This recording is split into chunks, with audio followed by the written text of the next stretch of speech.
right, now I have Marco Poisler with UTC Overseas, who's just finished moderating our Incoterms panel. Welcome. Thank you. How are you? Very good, and you? Good, good. Well, it was a very well-attended panel. It's certainly an issue that's on the top of many, many people's minds in our business.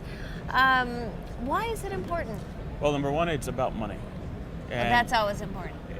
There's a lot of lessons learned the hard way of not having the right Incoterms in purchasing.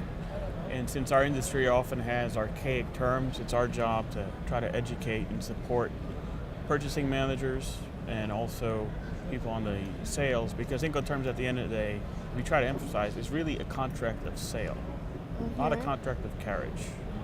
And there's a big difference in that understanding and the way, even though there's implications for contract of carriage with the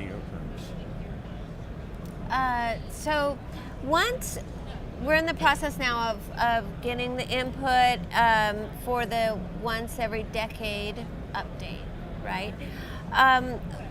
Frank said that he would be finished, he was hoping to be finished about halfway through 2019 so they could be rolled out.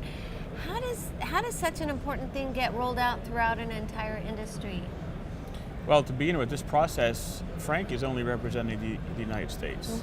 So if you can imagine, all the chambers of commerces around the world are feeding into Paris, into ICC, getting feedback around the world. So it's a long process.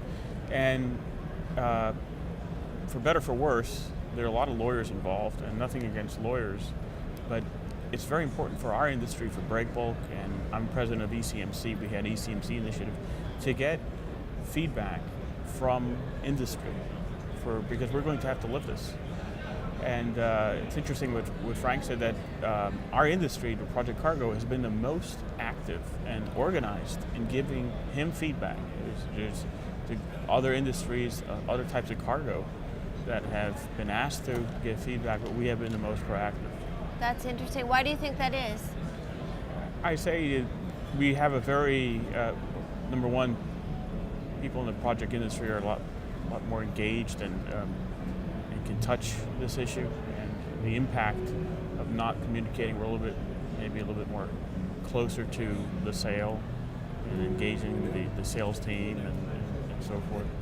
And I think, I can't speak for the other industries, but I just see it at Breakbulk, an organization such as ECMC, we've got an amazing amount of engagement and people interested in these issues.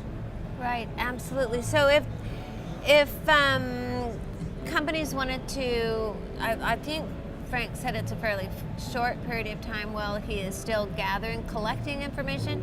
If people have recommendations to make, how might they go about doing it? What we have done as UTC, we've set up a link. It's very organized. You can basically check a couple of boxes on the Incoterm. You click that and you can make comments on how you'd like it to be changed. So it's very organized. And now is that on your website?